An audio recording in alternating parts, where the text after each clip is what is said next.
அப்பா. வா கார்த்திக்.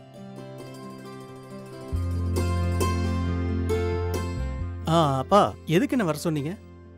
ஆபீஸ் போக தான் கிளம்பிட்டோமே. கார்ல போகும்போது அப்படியே பேசிட்டே போலாமே. முதல்ல நீ போய் ரூம் கதவை சாத்திட்டு வா. இனிமே நாம ரொம்ப உஷாரா ரகசியமா செயல்பட்டாதான் நம்ம நினைச்சதை சாதிக்க முடியும்.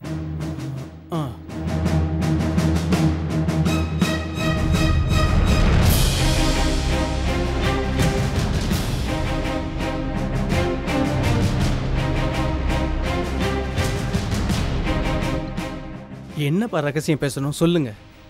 கௌதம் மோகினிய சேர்த்து வைக்கிறத பத்தி தான் பேசணும். மறுபடியும் நீங்க ஆரம்பிச்சிட்டீங்களா? அப்பா, இது தேவையில்லாத வேலைப்பா. விஷயம் தெரியாததுனால தான் நீ இப்படி பேசுற. மோகினி விசா கல்யாணத்துக்கு வந்திருந்தா, அது உனக்கு தெரியுமா? என்னப்பா சொல்றீங்க? எப்ப வந்தா மோகினி? வந்திருந்தா தான் எல்லாருக்கும் தெரிஞ்சிருக்குமே. எங்கேயாவது தூரமா நின்னுட்டு கல்யாணத்தை எட்டி பார்த்திருப்பா. அதை நீங்க பார்த்திருப்பீங்க. ஏன் அதை உடனே என்கிட்ட சொல்லல? நீ சொன்ன மாதிரி எல்லாம் எதுவும் நடக்கல. விசா கல்யாணத்துக்கு காலங்காத்தாலேயே வந்துட்டு கல்யாணம் முடிஞ்சு நாம கிளம்புற வரைக்கும் கோயிலுக்குள்ளதான் இருந்தா மோகினி. இடையில ஆகாஷ் விசாவை வேற தனியா கூப்பிட்டு ஆசீர்வாதம் பண்ணிருக்கா. அப்பா, நீங்க சொல்றதெல்லாம் உண்மையாப்பா? உனக்கு டவுட்டே வேண்டாம். ஒரு நிமிஷம்.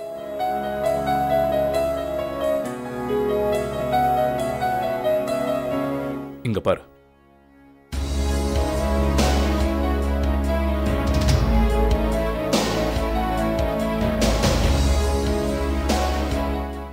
இதெல்லாம் இந்த ராமு சீதா வேலையா? நல்லா தான் இருக்கு. என்ன நடந்திருந்தாலும் விசா கல்யாணத்துக்கு மோகினி வராம இருந்துட்டாளேன்னு நான் மோகினி மேல கோவமா தான் இருந்தேன். இப்பதான்ப்பா என் மனசுக்கு ரொம்ப சந்தோஷமா இருக்கு. அப்படி மோகினி நம்ம குடும்பத்து மேல ரொம்ப பாசமா இருக்கிறப்போ கௌதம எப்படி வெறுப்பா? வேற கல்யாணத்துக்கு எப்படி ஒத்துப்பா? இது தெரியாம ஆளுக்கு நம்ம வீட்டுல பேசிட்டு இருக்காங்க. அப்படியே மோகினி ஏதாவது சொல்லியிருந்தா கூட அது ஏதாவது கோவத்துல வந்த வார்த்தையை கூட இருக்கலாம்ல. ஆமாப்பா, அவ கூட அன்னைக்கு ரொம்ப கோவமா தான் பேசியிருக்கா. கண்ணா முன்னன் வேற திட்டிருக்கா. என்னைக்கு பேசுனா? யார திட்டினா? அன்னைக்கு ஒரு நாள் நான் சொல்ல போற விஷயத்த நான் தான் சொன்னேன்னு நீங்க யார்கிட்டயும் சொல்ல மாட்டேன்னு எனக்கு ஒரு ப்ராமிஸ் பண்ணுங்க மாமா. சரி கீதா, ப்ராமிஸ். என்ன கார்த்திக், ஏதோ சொல்ல வந்துட்டு சொல்ல முடியாம திணற? அது அது வந்துப்பா, நான் சத்தியம் பண்ணியிருக்கேன்ப்பா. என்ன சத்தியம் பண்ண? எனக்கு ஒண்ணுமே புரியல. நான் சத்தியம் பண்ணதுனால அதை சொல்லலாமா வேணாமான்னு தெரியல. அதை சொன்னாதான் மோகினியை பத்தி உங்களுக்கு தெரியும். இல்லப்பா, சொல்லக்கூடாது. சத்தியத்தை மீறி எனக்கு பழக்கம் இல்லை. என்னப்பா, ஏதோ பேச ஆரம்பிச்சுட்டு இப்படி திணற? ஒண்ணு மட்டும் தெரியுது, உன்னை யாரோ நல்லா குழப்பி இருக்காங்க. சரி, அதை விடு. இப்ப நான் ஒன்னு கேக்குறேன், அதுக்கு பதில் சொல்லு. கேளுங்க. நம்ம வீட்டை பொறுத்த வரைக்கும் மோகினிய பத்தி எல்லாரும் என்ன பேசிக்கிறாங்க? மோகினி கௌதம் கூட சேர மறுத்துட்டா, அதனால அவ தங்கி இருக்கிற மாமியோட பையன் கிஷோரை கல்யாணம் பண்ணிக்க போறா. கௌதம் கீதாவை கல்யாணம் பண்ணிக்க போறதுல எந்த எதிர்ப்பும் பண்ணல, அப்படிதானே பேசிக்கிறாங்க? ஆமாப்பா, இப்படிதான் பேசிக்கிறாங்க. சரி, இப்ப இந்த பேச்ச யார் அதிகமா கிளப்பி விடுறாங்க? யாரால வந்தது? எனக்கு தெரியும், ஆனா அதுல ஒரு ரகசியம் இருக்கு. சத்தியம் பண்ணிட்டேன்பா, சொல்லக்கூடாது. என்ன பெரிய புடலங்கா ரகசியம் இருக்கு? உங்க அம்மா எப்ப பார்த்தாலும் மோகினிய பத்தி திட்டிக்கிட்டே இருக்கா. அதுக்கு என்ன காரணம்? மோகினிய சுத்தமா பிடிக்கல. பொய் பித்தலாட்டம் பண்ணிட்டு தான் நினைக்கிறான். ஒருத்தர் ஒரு தப்பு பண்ணிட்டு தான் தெரிஞ்சா அவர் அதை பண்ணதுக்கு காரணம் என்ன, எந்த சூழ்நிலையில பண்ணாருன்னு பார்க்கணும். திட்டம் போட்டு அவர் அதை செய்யலன்னு தெரிஞ்சதுக்கு அப்புறம் அந்த நபரை மன்னிக்கிறதோ இல்ல குறைஞ்சபட்ச தண்டனை தரதுதான் மனிதாபிமானம். சட்டம் கூட அப்படித்தானே செயல்படுது. இது ஏன் கிருஷ்ணாவுக்கு சுத்தமா புரியல? தனக்கு நீதி, நேர்மை, நியாயம் தான் முக்கியம்னு நினைக்கிறான். நீதி, நேர்மை, பொய் பேசாம இருக்கிறது எல்லாமே மனுஷனோட நன்மைக்காக ஏற்படுத்தப்பட்டது. எழுதி வச்சுட்டு பக்கத்துல உட்காந்து பெருமைப்படுறதுக்காக இல்ல. கரெக்டா சொன்னீங்கப்பா. இந்த வீடியோவில் மோகினி விசா கிட்ட பேசுறத பாக்குறப்போ அவன் நம்ம குடும்பத்து மேல எவ்வளவு பாசம் வச்சிருக்கான்னு தெரியுது. அவ இதுவரைக்கும் பேசினதெல்லாம் கோவத்துல பேசினதா தான்ப்பா இருக்கும். நானும் இதுதான்டா சொன்ன கார்த்திக். மோகினி தானா முடிவெடுக்கல. அந்த மாமி இருக்கே. மிஸ்டர் மீனாட்சி சுந்தரம், மனுஷன்னா சொன்னபடி நடக்கணும். நீங்க உண்மையான ரோஷக்காரர்னா இந்த ஜென்மத்துல என் முகத்துல முழிக்காதீங்க. நானும் உங்க முகத்துல முழிக்க மாட்டேன். என்னப்பா மாமி இருக்கேன்னு ஆரம்பிச்சு பேசாம இருக்கீங்க? நீங்களும் ஏதாவது சத்தியம் பண்ணீங்களா? இல்ல, அந்த மாமி பழசையெல்லாம் நினைச்சுக்கிட்டு பழி வாங்கினாலும் பழி வாங்க. பழசெல்லாம் நினைச்சுக்கிட்டா? என்னப்பா சொல்றீங்க? எனக்கு புரியல. நமக்கு அவங்களுக்கு என்ன சம்பந்தம்? நம்மளை எதுக்காக அவங்க பழி வாங்க போறாங்க? அந்த மாமிக்கும் எனக்கும் ஒரு தீராத பிரச்சனை இருக்கு. அத பத்தி என்கிட்ட இப்ப கேட்காத. என்ன மாதிரி பிரச்சனைப்பா? கார்த்திக், அந்த மாமி மோகினியோட சொந்த தாய்மாமனோட வைஃப் தான். அந்த மாமி ஹஸ்பண்டுக்கும் எனக்கும் ஒரு மோதல் இருந்தது. அதனாலதான் மோகினியை பார்க்க நீங்க போகாம என்ன அனுப்புனீங்களா? ஆமாண்டா. அதை விடு. இப்ப நான் என்ன சொல்றேன்னா, மோகினி கல்யாணம் பண்ணிக்க போறத அவளே தானா முடிவெடுத்திருந்தான்னா என்ன கோயில்ல பார்த்தப்ப சொல்லியிருப்பால. அதனால கௌதம் மோகினி சேர இன்னும் கூட நிறைய வாய்ப்பு இருக்கு. ஆமாப்பா, எனக்கும் அப்படிதான் தோணுது. தோணுதுல்ல? அப்பொன்னு செய். மோகினிய கௌதம் பார்க்கணுங்கிற எண்ணத்தை அவன் மனசுல உருவாக்கு. அதுக்காக என்ன டிராமா வேணும்னாலும் போடு. நம்ம டிராமா போடலாம்ப்பா. அதனால என்ன பிரயோஜனம்? இந்த கௌதம் தான் இன்னும் மோகினி மேல கோவமா இருக்கானே. நான் சொல்ற மாதிரி செய், அவன் மனசு கண்டிப்பா மாறும். என்னப்பா செய்யணும்? உன் செல்போன் எடு. அதுல உனக்கு ஒரு மெயில் அனுப்பி வச்சிருக்கேன். அதுல உள்ள மாதிரி கௌதம் முன்னாடி நீ போன் பேசி நடி. அவன் மனசு கண்டிப்பா மாறும்.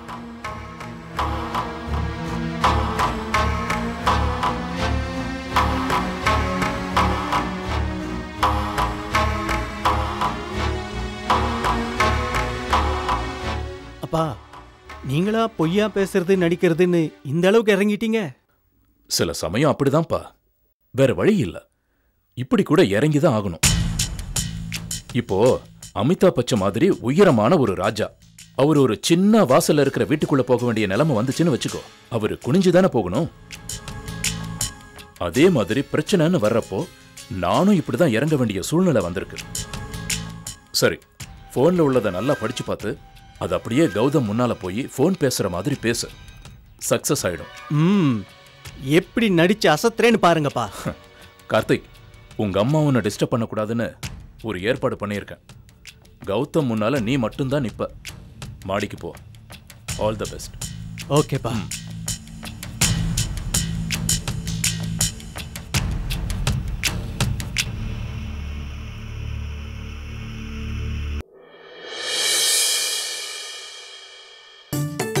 வைஷு குட்டி, சித்தி உனக்கு ஒன்று வச்சிருக்கேன். இப்போ உனக்கு தரப்போறேன். டன்டடைன், இங்க பத்தியா? சித்தி வேணும். சித்தி இங்கதான் இருக்கணும். சித்தி தான் ஊட்டணும்.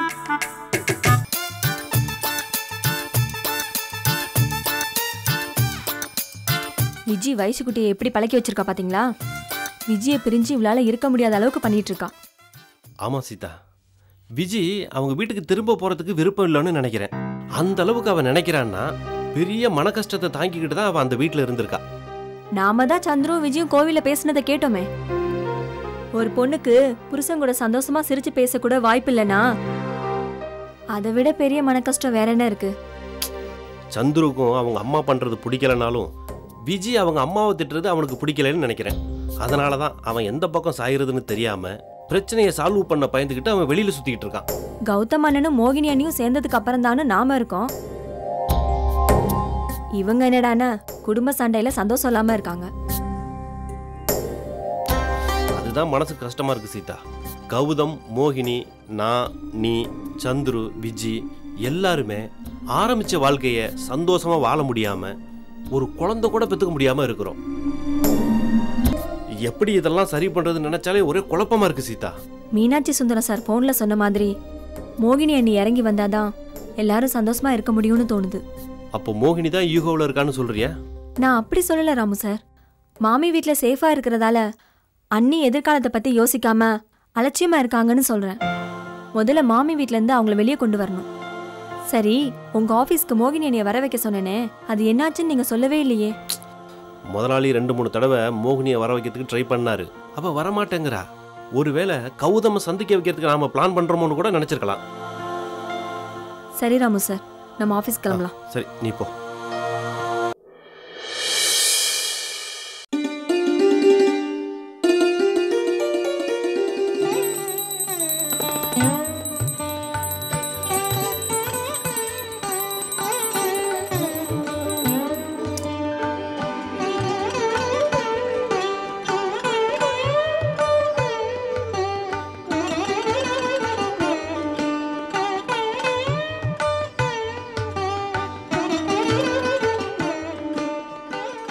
இங்கே தானே பேப்பரை படிச்சுட்டு கண்ணாடியை கழட்டி வச்சேன்.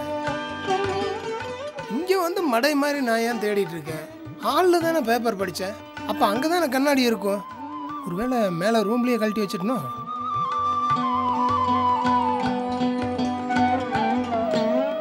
எங்கேயும் காணுமே.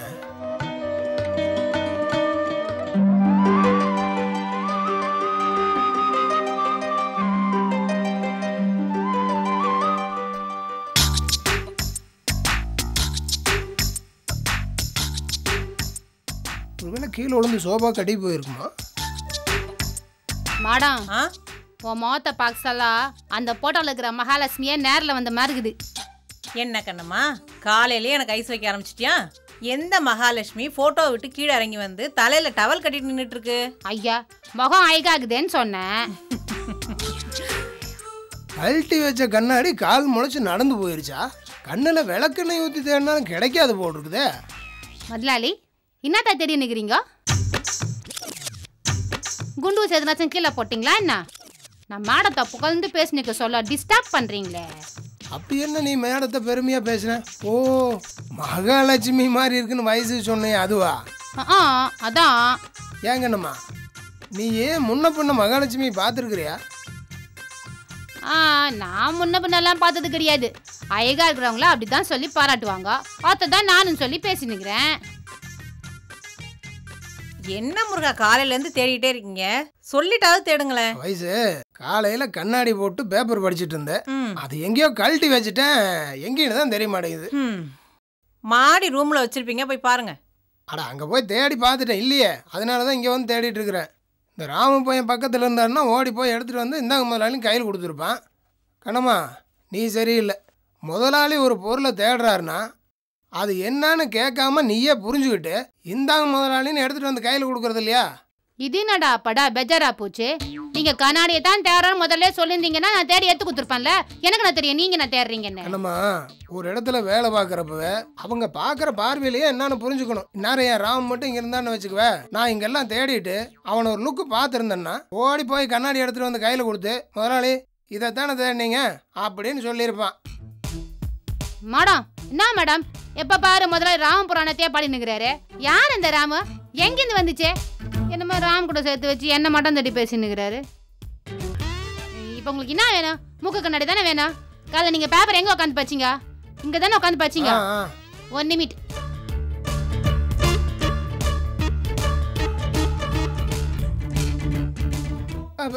கண்ணம்மா, என்ன இந்தாங்க உங்க கண்ணாடி. பாக்கெட்லயே வச்சு? ஆமா, பாக்கெட்லயே வச்சுன்னு ஊடு பூரா தேடி நிக்கிறீங்க. கண்ணம்மா, இவர் இப்படிதான் எந்த பொருளை எங்க வைக்கிறோன்னு தெரியாம தேடிட்டு நம்ம உயிரையும் வாங்குவாரு. பேப்பர் படிச்சுட்டு கண்ணாடி எங்கேயாவது வச்சிருவாரு.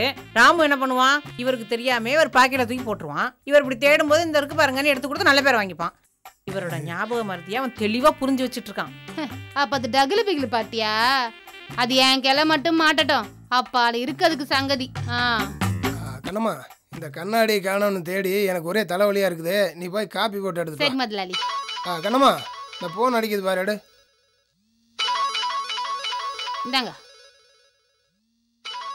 வயசுக்குட்டி, லண்டன்ல இருந்து நம்ம மருமக கூப்பிடுறா. என்ன சொல்றீங்க முதலாளி? உங்களுக்கு மருமக இருக்குதா?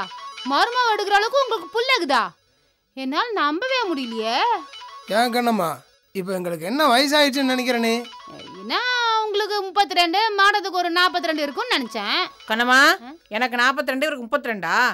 ராமு மட்டும் இங்கே இருந்தாலும் ஒரு வழி பண்ணியிருப்பான். ஐயா, என்ன மேடம் நீங்க அப்பப்ப ராமு ராமுன்னு சொல்லி பூச்சி காமிச்சு நிற்கிறீங்க? அது பேர் சொன்னா நான் பயந்துரும் நினைச்சிங்களா? நான் என் மனசுல பட்டதை சொன்னேன், அவ்வளோதான். சரி சரி கண்ணம்மா, கொஞ்சம் பேச்ச நிறுத்து. வயசு இந்தா மருமக கிட்ட பேசு. ஸ்பீக்கர் ஆன் பண்ணி கொடுங்க. சரி, நீங்க ஏதாவது மருமகிட்ட ரகசியமா பேசினு இருப்பீங்க, நான் என்னத்துக்கு நடுப்புறேன்? என்னம்மா என்ன ரகசியமெல்லாம் ஒன்றும் இல்லை, எல்லாம் குடும்ப விஷயம்தான். மாமியாலும் மருமகளும் பேச போறாங்க, நீ இங்கேயே இருந்து கேளு. நீ பேசு. மகேஸ்வரி அத்தை என்ன பாசமா கூப்பிடுது மருமக பொண்ணு? நல்லா இருக்கியா மகேஸ்வரி? எங்க அத்தை நான் நல்லா இருக்கிறது, உங்க பேரன் ஒழுங்காவே சாப்பிட மாட்டேங்கிறான். Where is grandma where is கிராண்ட்மான்னு கேட்டுக்கிட்டே இருக்கான். கை குழந்தை இருக்கு, 1 வயசு தான் ஆகுது. அதுக்கு கூட உங்க போட்டோவை காமிச்சு தான் சாப்பாடே ஊட்டுறேன். என்னம்மா இது, உங்களை காமிச்சு சோறு கூட்டுறாங்களா? அப்போ நம்ம மாடம் நிலா கணக்குல இருக்காங்களா முதலாளி? கண்ணம்மா இப்போ எதுக்கு இவர்கிட்ட இதெல்லாம் சொல்ற? இவர் பொறாமப்படுவாரு. நான் ஃபோன் பேசிட்டு வந்துடுறேன், நம்ம அப்புறம் பேசிக்கலாம். என்னத்த சொல்றீங்க? அது நான் இங்கே பேசிட்டு இருந்தேன் முருகா. அசோக் உனக்கு ஹெல்ப் பண்றான்ல. உங்க புள்ள எந்த உதவியும் பண்றதில்ல. பசங்களை வச்சுட்டு நான் படுற கஷ்டம் கொஞ்சம் நஞ்சம் இல்லத்த. ஒரு டயானான்னு வேலைக்காரி இருந்தாலே வந்துட்டாலும் மறுபடியும். அத்தை நீங்க வாட்ஸ்அப்ல பாத்திருப்பீங்களே, ஒரு குழந்தைய பாத்துக்க வந்தவ அந்த குழந்தைய என்ன பாடுபடுத்தினான்னு பாத்தீங்கல்ல. வீட்டு வேலைக்கு வர்றவங்க நம்ம குடும்பத்துல ஒருத்தவங்களா இருக்கிறது நம்ம இந்தியாவில் மட்டும்தான் சாத்தியம். வேலைக்கு வர்றவங்கள வேலைக்காரின்னே சொல்ல முடியாது. பாத்தீங்களா முதலாளி, சின்ன மாடம் என்னை பத்தி தான் பெருமையா பேசின்னு இருக்கிறாங்க. ஏன்னா தமிழ்நாட்டில் வீட்டு வேலை செய்யறவங்களுக்கு அவ்வளோ நல்ல பேர் இருக்குது. கண்ணம்மா நீ கொஞ்ச நேரம் பேசாம இரு. ஆமா கண்ணம்மா, உங்க 2 பேர்த்து பெருமையை பத்தி அப்புறம் பேசிக்குவோம். அட என்ன எதுக்கு பாக்குற, மருமகிட்ட பேசு. சொல்லு மகி, வேற என்ன விஷயம்? அத்தை நான் சொல்றத கேளுங்க. மாமாவை பார்த்துக்கதான் ராமு இருக்குல்ல, நீங்க உடனே புறப்பட்டு லண்டனுக்கு வாங்க அத்தை. இந்த ராமு பயலுக்கு லண்டன் வரைக்கும் செல்வாக்குதா? மாமா ஆரம்பிச்ச அந்த 2வது கம்பெனி அதான் அத்தை, அந்த ஷைலு கம்பெனி தான் க்ளோஸ் பண்ணியாச்சுன்னு சொன்னீங்களே, அப்புறம் என்ன அத்தை நீங்க வரலாம்ல? அந்த கம்பெனியெல்லாம் க்ளோஸ் பண்ணியாச்சுமா. சரி நான் கொஞ்சம் யோசிச்சுட்டு உனக்கு ஃபோன் பண்றேன். இருங்க அத்தை, போனை வச்சிடாதீங்க, உங்க பேரன் பேசுறான். Hi grandma. நல்லா இருக்கியாடி கண்ணு? Okay grandma. Mummy don't beat me. அடிக்காதீங்க, ஐ டெல் ஹியர். என்ன கண்ணு சொல்ற? You should come here grandma. அடி தாங்க முடியல. அது ஒண்ணும் இல்ல அத்தை, உங்களை பார்க்காம இருக்க முடியலன்னு அழறான். சேன் தமிழ். பாட்டி வாங்க பாட்டி, சீக்கிரம் வாங்க பாட்டி. நீ அழுகாத, அழுகை நிறுத்து. கண்டிப்பா வந்துருங்க அத்தை, நான் போனை வச்சிடறேன்.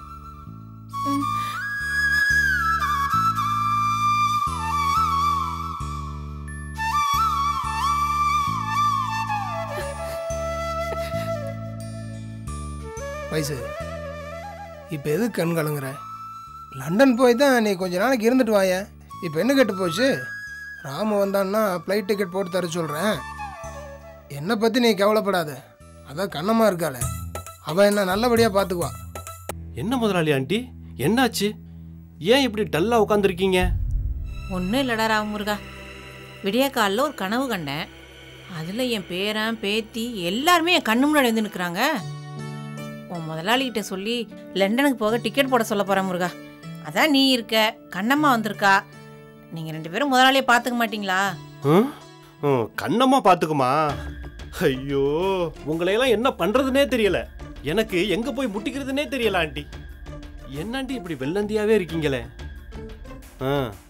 என்ன கண்ணம்மா முதலாளியை பார்த்துக்கிட்டு நீங்கள் விட்டுட்டு போகிறீங்களா? அப்புறம் அன்னைக்கு அழகு மூர்த்தியின் அனுசரணை, குரு பார்க்க கோடி நன்மை தரும், இனிமே உனக்கு என்ன கவலைன்னு சோசியக்காரு கண்ணம்மா கிட்ட சொன்னாதான் இனிமே நடக்கும். இதெல்லாம் மறந்துட்டீங்களா நீங்க? அழகு மூர்த்தியின் அனுசரணை கண்ணம்மாவுக்கு கிடைச்சிட்டுன்னு வச்சுங்களேன், அப்புறம் நான் இப்படி நின்றுக்கிட்டு கண்ணம்மாவை முதலாளி ஆண்டின்னு கூப்பிட வேண்டி வரும். என்னடா ராமமுருகா இப்படி சொல்ற? உடனே கண்ணம்மாவை வேலையை விட்டு அனுப்பணும்னு நினைக்காதீங்க. நீங்க எதுக்கு லண்டன் போகணும்? மருமகளை, பேர பசங்களை, மகனை இங்க வர வைக்கிறதுக்கு நான் ஒரு ஐடியா வச்சிருக்கேன்.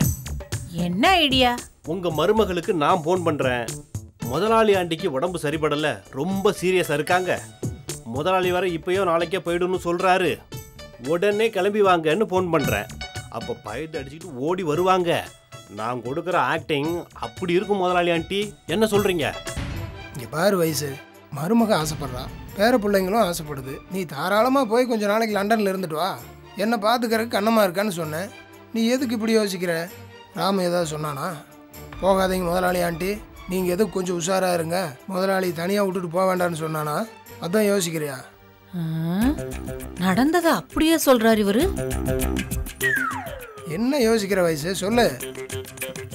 நான் லண்டனுக்கெல்லாம் போகல, நீங்க டிக்கெட்லாம் போட வேண்டாம். மேடம் நான் ஒரு யோசனை சொல்வா. என்ன? நீ இன்னத்துக்கு அந்த ஊருக்கு போய்கினே அவங்கள இங்க வர வைப்பா. அவங்களாம் வர மாட்டாங்க முருகா. மேடம் எப்படி வராம படுவாங்க? இப்போ நான் என்ன பண்றேன், சின்ன மாடத்துக்கு ஒரு போனை போடுறேன். போனை போட்டு மேடம் மேடம் இங்க முதலாளி மேடம் உடம்பு முடியாம பத்துக்குனுக்குறாங்க, அவங்களால நடக்கவே முடியல, அவங்க எப்ப பார்த்தாலும் நான் என் பேரனை பார்க்கணும், பேத்தியை பார்க்கணும், என் மருமகளை பார்க்கணும்னு புலம்பினே இருக்கிறாங்க. ஐயாவும் ரொம்ப பயந்து போய்கிறாரு, அதனால உடனே கிளம்பி வாங்கன்னு சொல்றேன். அவங்களும் இதை கேட்டு பதறி போய் ஓடி வருவாங்க. என்ன சொல்றீங்க? எப்படி ஐடியா? நல்லா தான் இருக்கு. இதே ஐடியாவை தான் ராமமுருகாவும் சொன்னான். எனக்குன்னு வந்து வாச்சிருக்கீங்க பாருங்க, 2 பேரும் ஐடியா சொல்றாங்களா? ஐடியா. எனக்கு உடம்பு இல்லைன்னு அவங்களுக்கு ஃபோன் பண்ணா அவங்க பதறி போய் அவங்களுக்கு ஒன்று ஆச்சுன்னா யார் என்ன பண்றது? அதனாலதான் ஃபோன் எல்லாம் பண்ணக்கூடாதுன்னு அவனை கண்டிச்சு வச்சிருக்கேன். அடுத்து நீ ஆரம்பிக்கிற, வாய மூடிட்டு. எதுக்கு வயசு இப்படி டென்ஷன் ஆகுற? நான் தான் டிக்கெட் போட்டு தரேன்னு சொன்னல, நீ போய் கொஞ்ச நாளைக்கு அங்கே இருந்துட்டு வா. ஆமா மேடம், முதலாளியே நான் கண்ணுக்குள்ள வச்சு பார்த்துப்பேன், நீங்க கவலைப்படாம போயிட்டு வாங்க. வாய மூடி. கண்ணுக்குள்ள வச்சு பார்த்துக்கலாம். கண்ணுக்குள்ள 2 பேரும் முதல்ல இடத்த காலி பண்ணுங்க. கொண்டு விடுவேன் கொண்டு. இந்த மனுஷனை மீச வளங்கன்னு சொல்ல கேட்கவே மாட்டேங்கிறாரு. ஒருவேளை இந்த கண்ணம்மா சொன்ன ஜோசியத்து மேல நம்பிக்கை வச்சு மனசுக்குள்ளேயே ஆசையை வளர்த்துட்டு இருக்காரோன்னு எனக்கு டவுட்டா இருக்கு. ராமு வரட்டும், இதுக்கு முதல்ல ஒரு ஐடியா பண்றேன்.